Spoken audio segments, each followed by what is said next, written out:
Hi, welcome to Inspiring Conversations. Today, my guest is a musician and an artist who crossed continents for Indian classical music. He found home in Varanasi. He is Mr. Seppe Vermeeren. Today, we have a truly special guest whose journey proves that music knows no boundaries.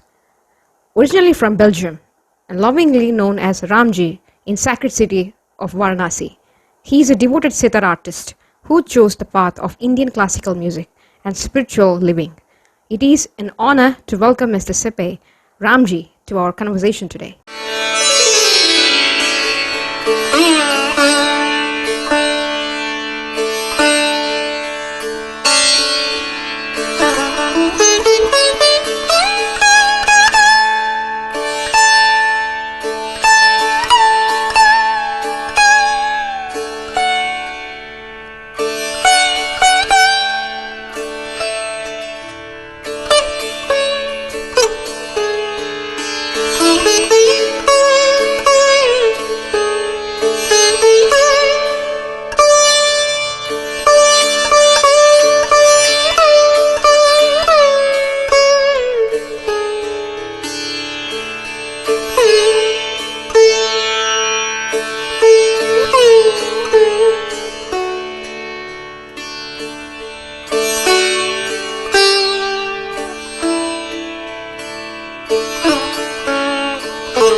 First of all, thank you so much. Okay, Namaste. great. Thank you so much for being here.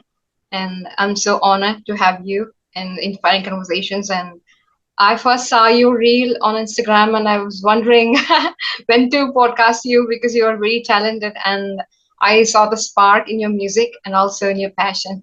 So how did your musical journey start? Why sitar? But thank you, first of all, for having me. And it means a lot to me to hear this kind of things. I'm doing my best and studying only.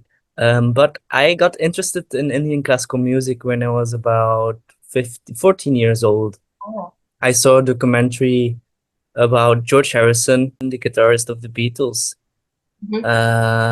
He was good friends with Pandit Ravi Shankarji. Oh, wow.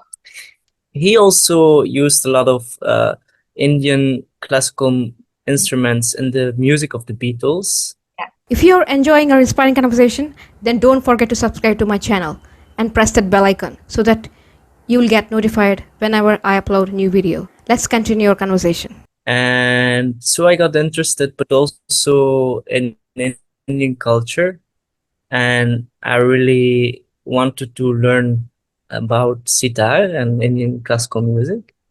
So that's why I choose to buy a sitar myself. I got a second-hand sitar. Oh. And lessons in Belgium. I mean, like, I was not experimenting with the instrument, and at the time I was going to Western music. So yeah. Wow, that's beautiful. I mean, like it's rare, when did you first, listen to an Indian song in your childhood?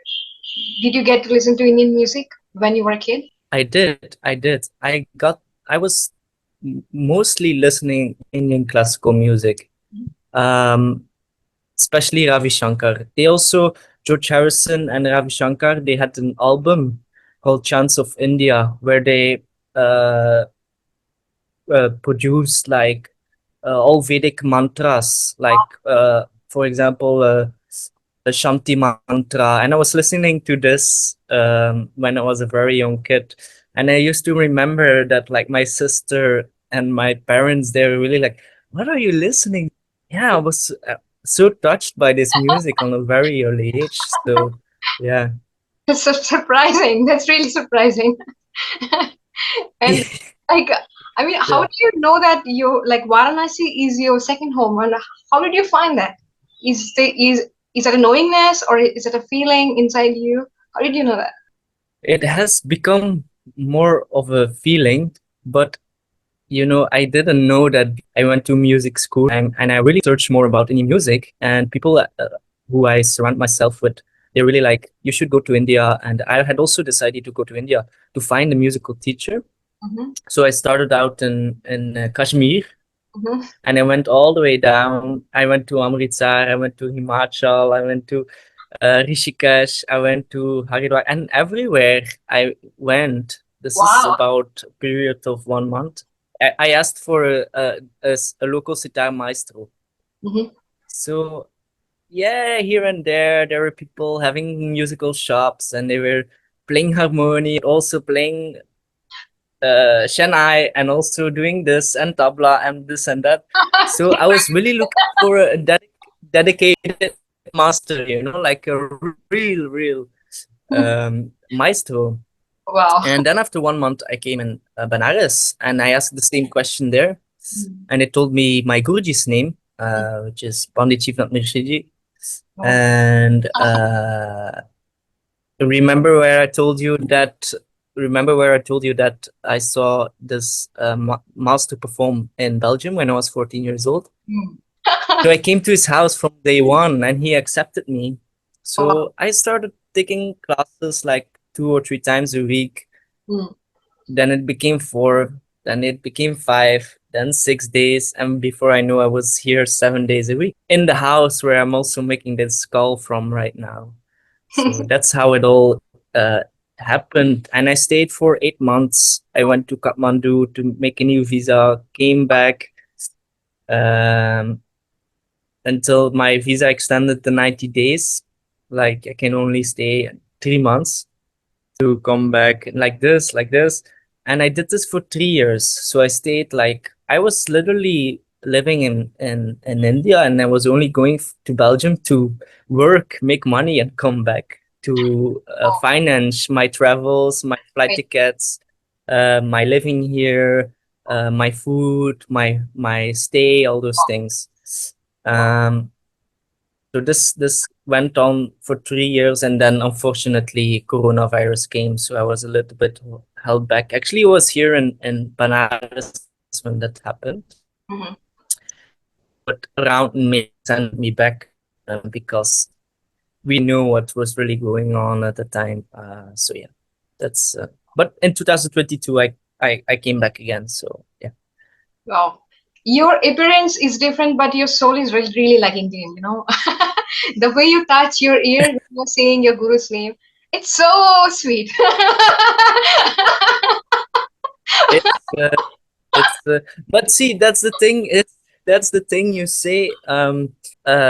Like how would I know that Banaras is my home? Like it's also this family. My Guruji is like, I feel somehow that we were like in some previous, Mm, whatever you like to call it, life.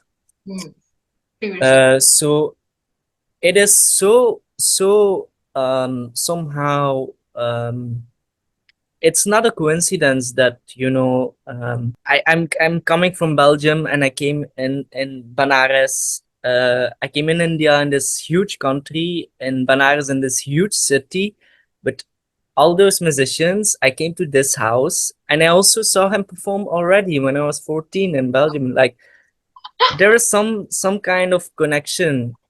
So I really have so much respect for my guru. He's like my musical father. That's So um, that's why, you know, I will always do that when I say his name. Yeah. wow. That's so amazing. You know, when I saw that, I really felt proud that you did that very like with the devotion and towards your guru.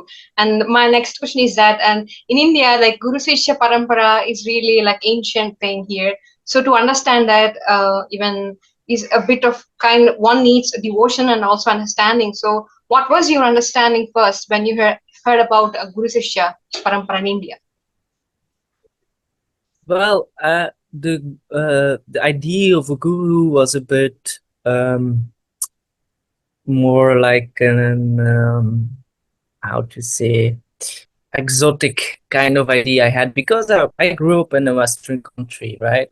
And we hear all those things about, for example, Osho and all Mm, those things, and like for example Maharishi, who was with the Beatles also, mm, and he was uh they claimed that he was after their money and stuff like that. But so I was enough of it. Like I was not knowing the real essence of it before I came into this tradition myself, mm, and I learned so many things, not only in music, definitely, but also about this. Or I compared tradition to like methods we have in the West, like going to university, going to conservatory, that kind of things. It's so different. It's like you become family, and it's the family is one thing, but the surrender towards your guru. That's like always. It's like being at your Guruji's feet and touching the feet and bowing, literally bowing to your Guruji, but it's bowing to the music and it's bowing literally um to this. It's surrender, complete surrender, and I it takes it. I might understand it better than I did in the beginning, but I'm still in this journey of surrender. Like this is what is really needed to really absorb the music, and like it is so important. Yeah, and this is something we have in the West, and I feel like people are really searching in the West. Like they are confused in life. They have many of the youngsters in the West have mental issues, but here in India people have an understanding of surrendering, and this is something I uh, which really healed me. And of course, also the music is healing. Uh, I absolutely. hope we can delve into that later on. But this whole practice of surrendering, and I believe that this is like Guru Bhakti, Bhakti, the devotional feeling. That's the essence of Guru-shishya Parampara. Yeah, Wow. definitely. You articulated it beautifully. Wow. What a way to say that beautifully. And you bring that topic about mental health and healing, I mean, through music, and it's really a deep topic I really want to discuss in our podcast. And I feel that music has that power to heal mind and even change frequencies and one's life. So, uh, I mean, how did you observe the change that it brought in your life, the music brought in your life? What changes did you see in your mind or in your personal life? I was always like involved with music in my surroundings. My father used to take me to concerts and stuff like that. He's a real big blues fan and soul fan, and Oh, he listens a lot of classic rock also. Like, and he used to take me to concerts. So I was really always involved, also emotionally involved with music. But when I hear Indian classical music, it went straight to my soul. Like it just went to my heart, my soul, whatever you like to call it. It really touched me. Um, so without giving too much, I would like to call it. It was something I couldn't explain, and still to this day, this music will touch me. Like it will make me cry in some instances. Like it will make me like just the other day, like not the day before yesterday, I was doing my riyaz, I was doing practice, and I just literally felt like, wow, this is so see, it's really hard to explain because it's beyond words.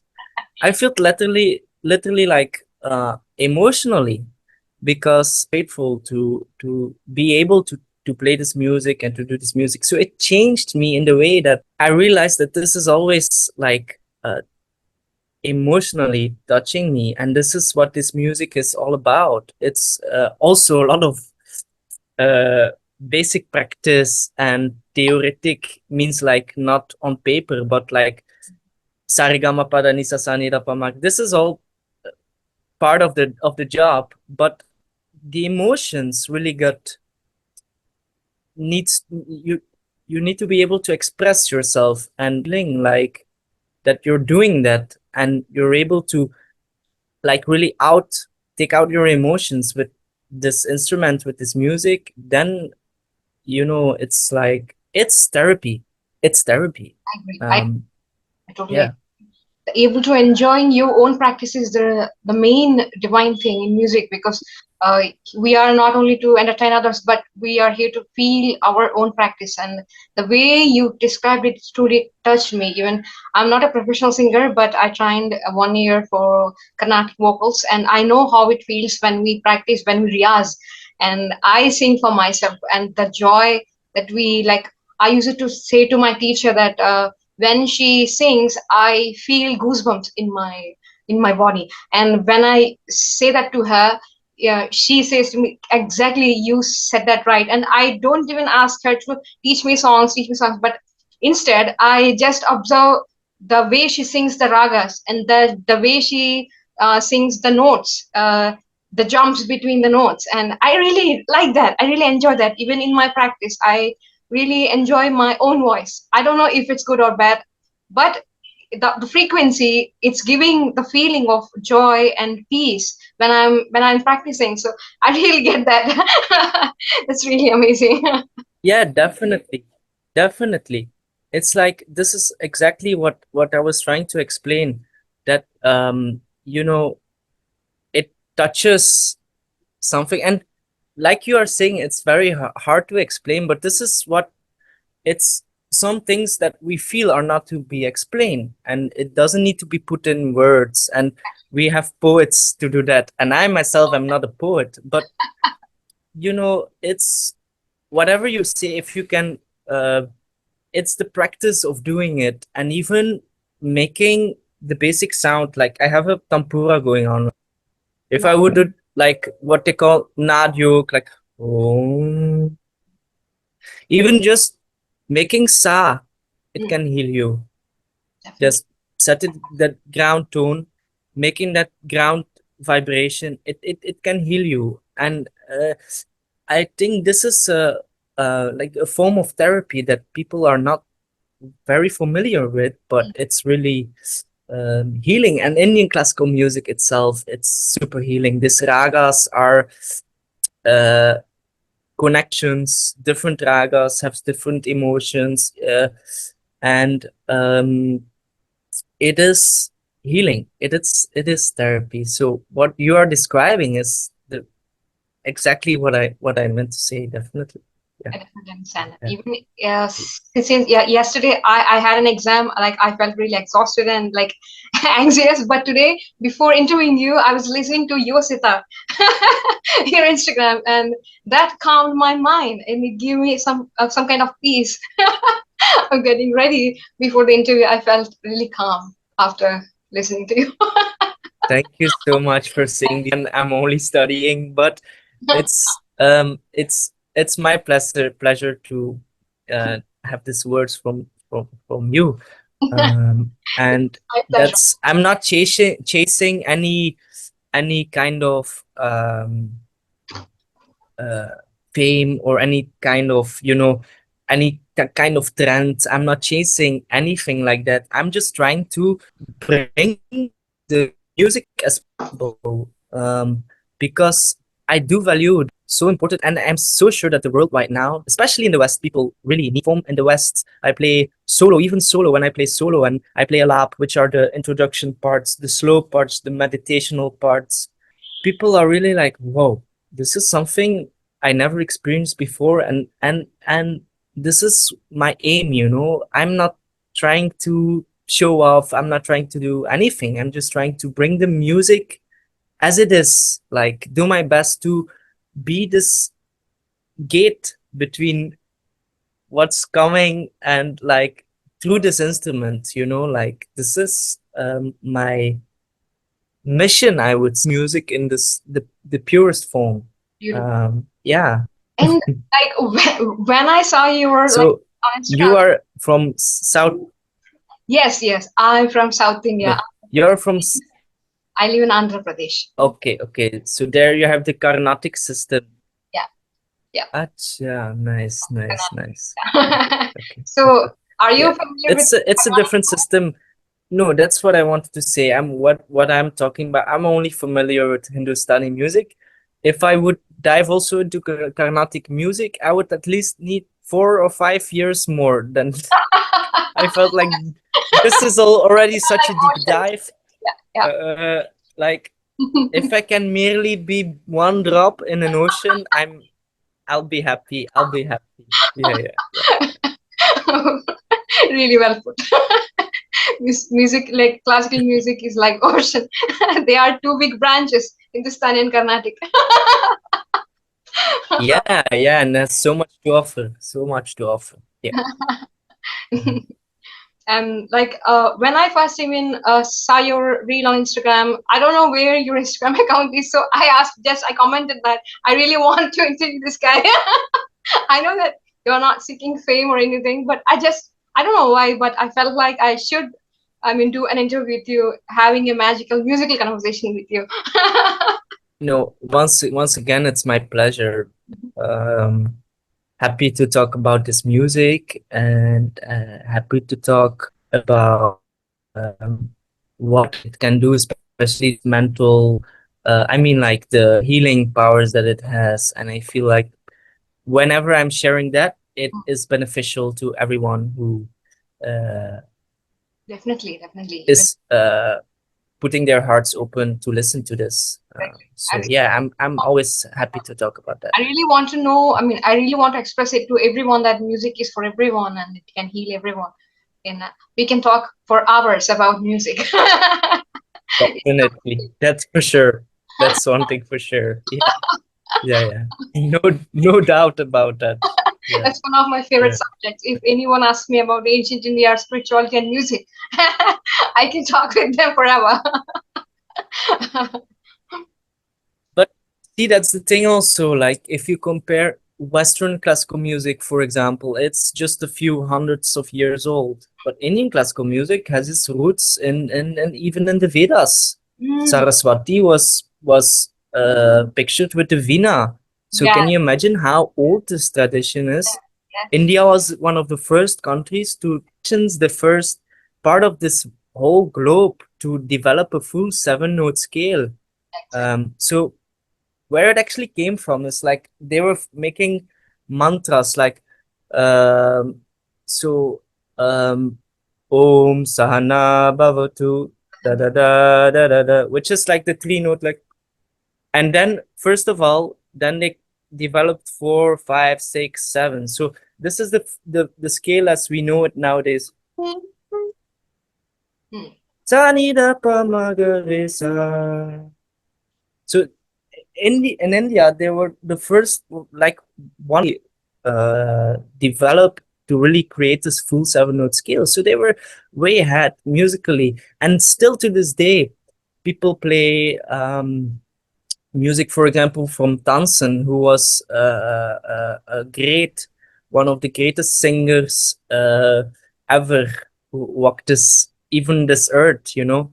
yeah. He made many rags, and we're talking about the 1500s here. Mm, Um, so, like, it would be the same like in Europe, we would play uh, medieval music or something. But these ragas are still standing. They are still emotional power. They still have that same essence. So it's such a, it's like eternal. Like it's like see, uh, everything is depending on time means like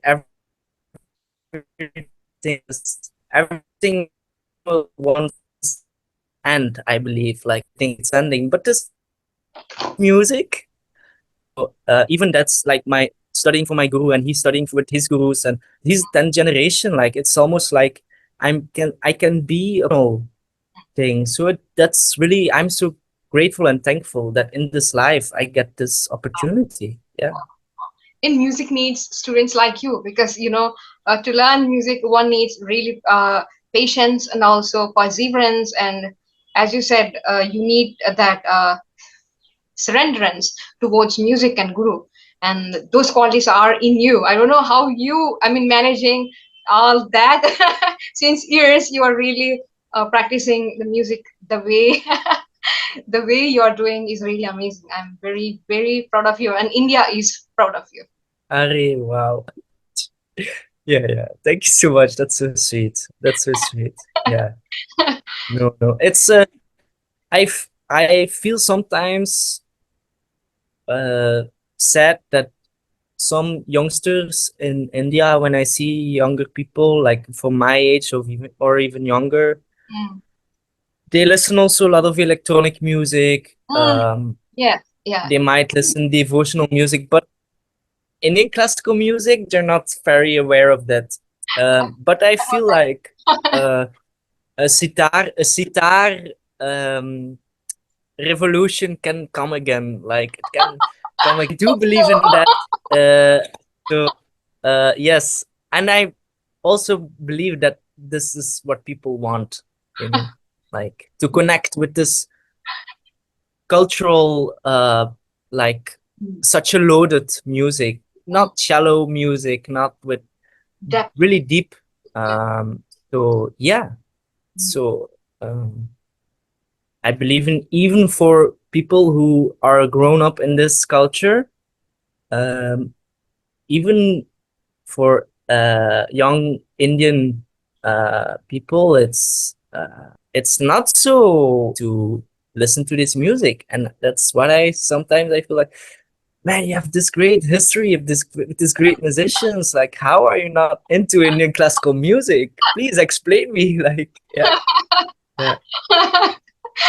You brought the right topic, because yeah, Indian music, I feel the same way, that even the Indians are I mean, becoming too much addicted to like Western music so much, and pop culture, and they are not, I mean, I'm not criticizing pop culture or pop music, but Indians should know their roots as well. I feel that even youngsters should know Me, that. Yeah, yeah, yeah, and it's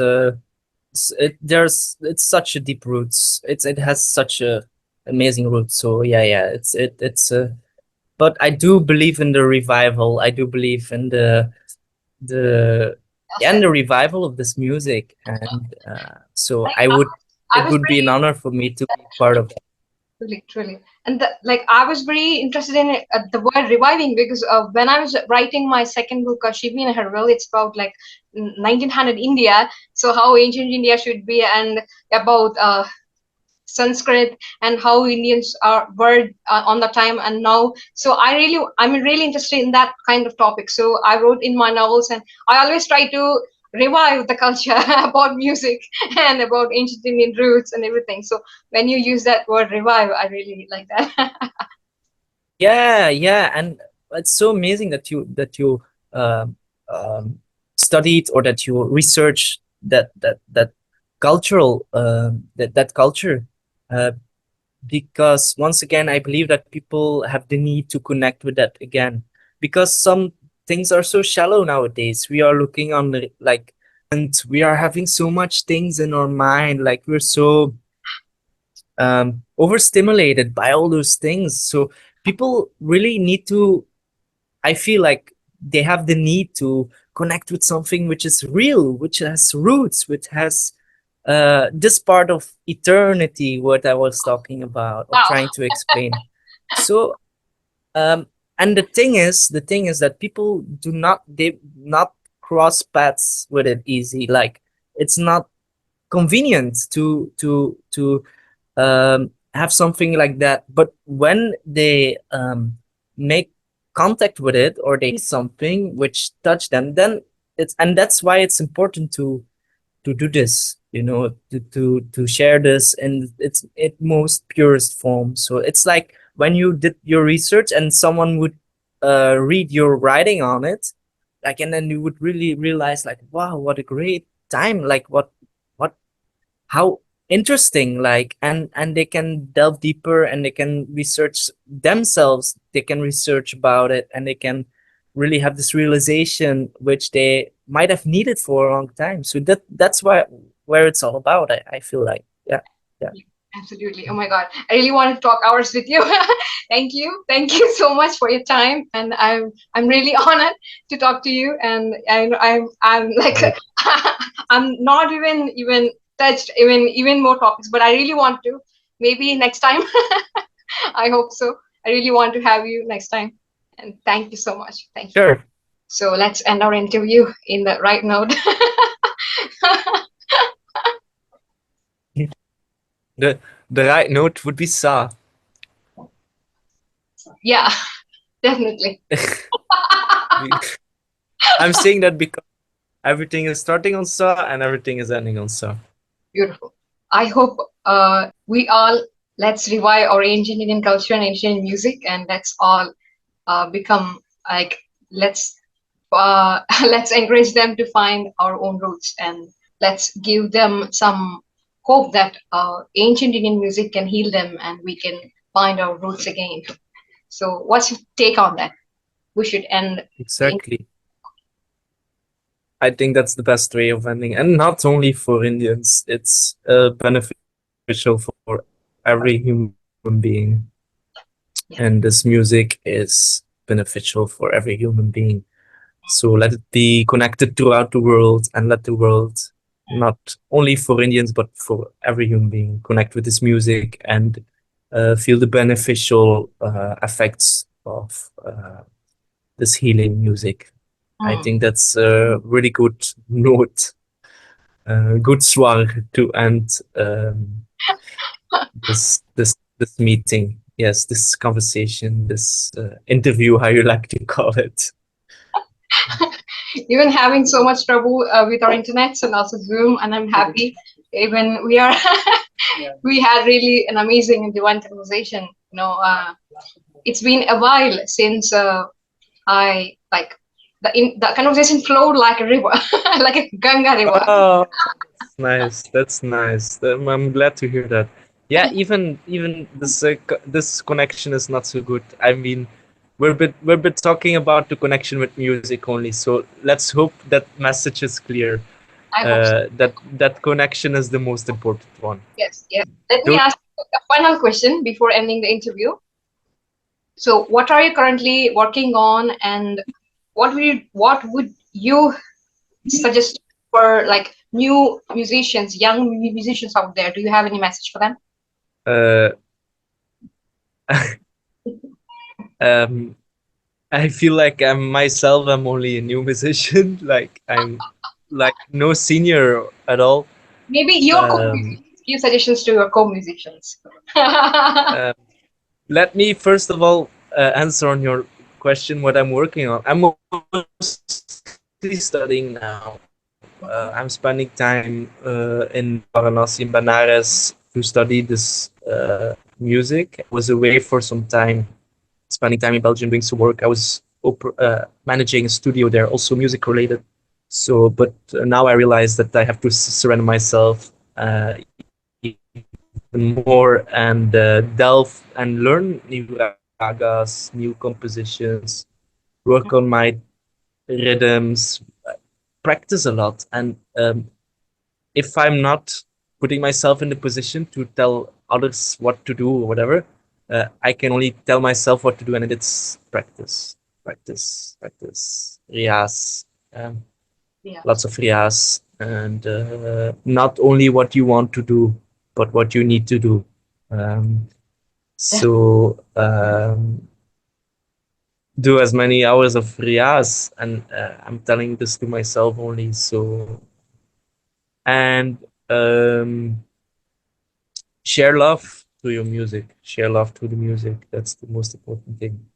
Mm.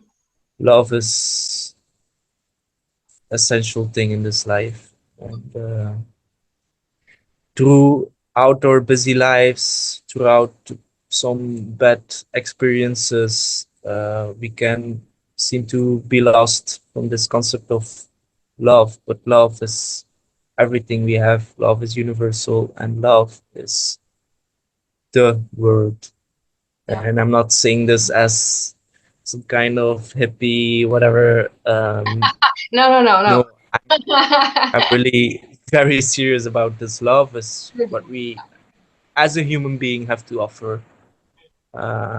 So whether it be through music, through your any type of work, any type of art, any type of expression.